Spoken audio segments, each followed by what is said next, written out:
Teollisen vallankumouksen aikaan 1800-luvun lopulla Suomessa elettiin Venäjän autonomian alaisuudessa. Metsäteollisuuden nousu näkyi myös Suomessa, ja Venäjä oli myötämielinen suomalaisten aikeille myydä sahatavaraa maailmalle. Vuosisatojen taitteessa perustetun Kemi Oyn elinehtona toimi Lapin vehreiden metsien läpi virtaava Kemijoki. Kemijoen latvoilla Nuortjoen vedet virtaavat Jäämereen kohti itää, ja jokien väliin on muodostunut vedenjakaja. Vedenjakajan takaa Kemi Oy osti valtion metsistä suuren määrän tukkeja, joiden siirtäminen Kemijoen puolelle oli haastavaa.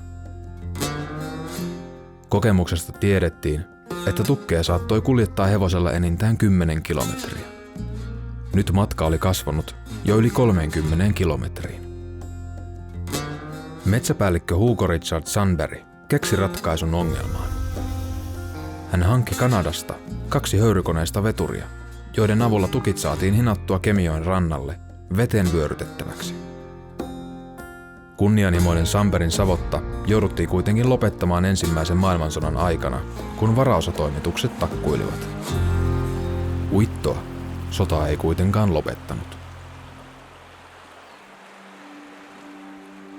Se oli kuljetusmuoto. Se oli ainoa, millä sen sai kuljetettua, kun tiet oli niin huono, ettei ne henkilöautoa kestä. Kyllä se oli nuussakin, kun kaikkiin tuo Pikkuakajokikin, sitäkin on uitettu silloin aikoinaan tuolta. Kun siellä oli sentään 200 hevostakin ajamassa talvessa, niin minä tiedän, kun meiltä vietiin heiniä sinne Savottaan myötiin, niin siellä oli hevosta. Ensin oli nuorena poikana niin tavallisena keksimiehenä ja sitten siitä yleni moottorimieheksi. Ja sehän oli kauhea ylennys, kun pääsi oikein moottoria ajamaan.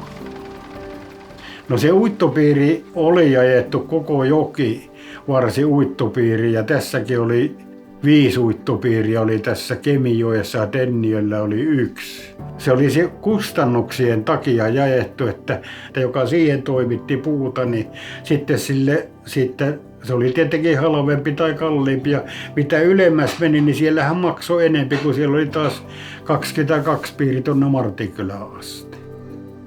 Savukoskella suurimmat uittoyhtiön tukikohdat sijaitsivat Martin yläpuolella, Leukkuhamarassa sekä kylän kohdalla koulukeskuksen yläpuolella. Tukikohtiin oli rakennettu yleensä pirtti, jossa oli konttori, sauna, WC sekä varastot työkaluille ja veneille. Minä olin niinkin isoilla kämpillä Lipakan Savotassa tai Leukkuhamarassa, että 30 miestä oli kummassakin päässä. Se piti olla kuuma se talonmies, kun lämmitti, että sillä kerkesi yössä kuivaa ne vehke. Ja se haju. Kato, kun hikiset hevosen vehket. Ja talonmies se lämmitti kämpäkin, ne oli isoja pönttöjä.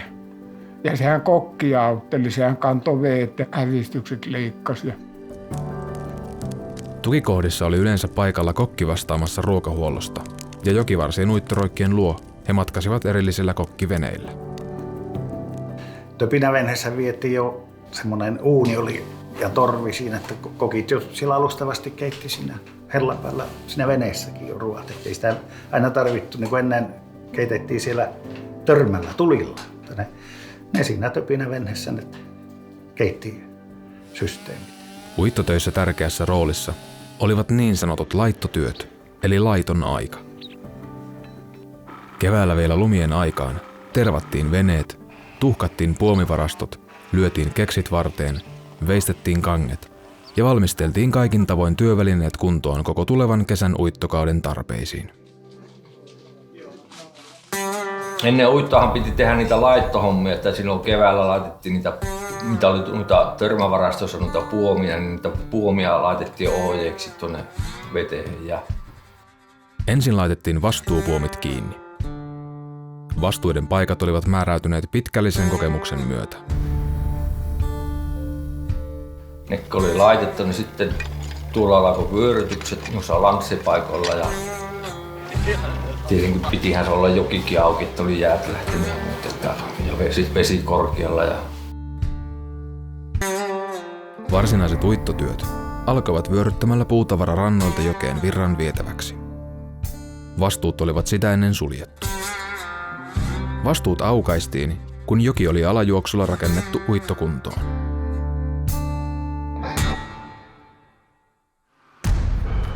Keräsestä tuli lupa, että nyt saa laskea puita. Niin vesihän oli korkealla, se oli törmien tasalla. No nyt ei ollut mitään tammia missään päin. No sehän vesi rupesi laskemaan ja ne jäi rannalle ne puut.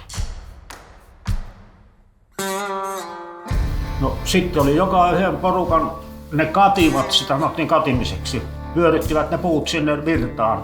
Ja sitten oli, jos oli paha koskipaikka, niin siellä oli sitten mies vahtimassa, ettei se puut mennyt poikittain siinä. Minulla oli useasti siellä 2 potaalla oli vahtimassa. Savukoskella vastuita oli ainakin leukkuhamarassa, hevosmukassa, ahmojan suussa sekä purnun mukassa. Tähän otettiin puuta ja siihen otettiin ensinnä vain tuon kairiojen puu. Ja sitten kun saatiin sopivalle mallille vesi, eli veen pintakorkeus saatiin niin, että se ei mennyt mettään, mutta ei vielä tarttunut oikein ruuhkiakaan. Niin silloin lähdettiin alaspäin. Se oli tarkka mittamäärä, milloin lähdettiin. Ja heti sein perään lähdettiin kyllä ahmaojalta. Mutta ne ei ollut päällekkäin ne puut. Ne piti olla niinku peräkkäin. Kemijoki oli silloin käytössä, kun puuta laski niin paljon.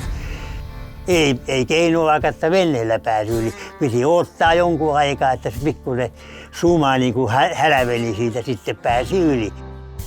Ahmajalla oli juuri se, kato, kun siinä oli 3-4 kilometriä sumaa kuule. Niin kato, se oli niin tiukassa se suma, että kato, siinähän piti aivan miehillä vaan olla vetämässä kuule niitä pahempia kiiloja pois, että sai lähtemään jonkunlaisia nippuja.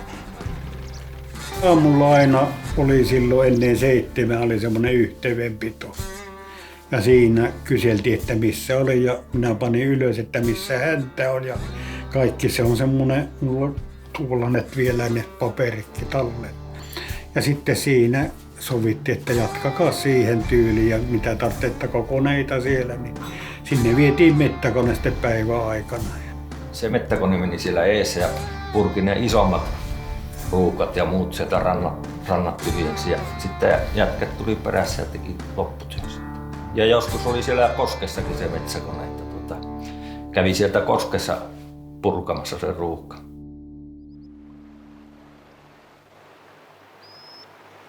Kun kaikki uittokaudelle ilmoitetut puut olivat vedessä, lähti yläjuoksulta niin sanottu häntäroikka viemään uiton häntiä alas kohti Kemin jokisuuta. Koko joki putsattiin uittopuista. Kotipaikka on ei ole 30 metriä Luironjoesta, niin siitä näki, koska uitomiehet kulki ja häntä meni siitä ohi ja sillä lailla. Äidillähän oli semmoinen tapa, että kun näitä tuli uitomiehiä sinne Luiroon, niin se möi näitä nisuja ja minäkin olin aina matkassa. Ja sitten kylältä oli yksi Harjunpentti moottorimiehenä, kun ei niitä moottoreitakaan ollut joka talossa, niin se oli meitä kuljettamassa. Erittäin vähän oli työpaikat silloin. Sitten ei satunnaiselle ihmiselle ollut töitä semmoiselle, joka on luokituessa. Ja Kemissähän se työllisti vähintään 600, 700. Se on melkoinen määrä. Se oli tosin, että sitä otti kyllä sitä, kun työttömyyttäkin oli silloin. Ja, niin kyllä sitä otti oikein mielellään sitä, että pääsi tänne Tepiseen. Kiva porukka.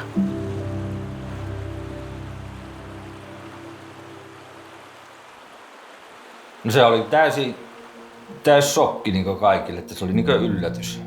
Sai vaan mitään ennakkovaroituksen, niin yhtäkkiä se lopetettiin. Sitten loppuvaiheessa oli varmaan sekin, että se puu ei enää huilannut, kun oli semmoista 5-metristä rankaa ja se latvaläpimitta pieni, niin sepä ei pysynyt niin hyvin pinnalla kuin silloin entisaikaan, kun oli vähän eri läpimittaa olevaa puuta. Se varmasti meni tuo raha niin tiukalle, että ei ollut yhtiöillä varaa seisottaa sitä rahaa. Minä en muuta siinä näin.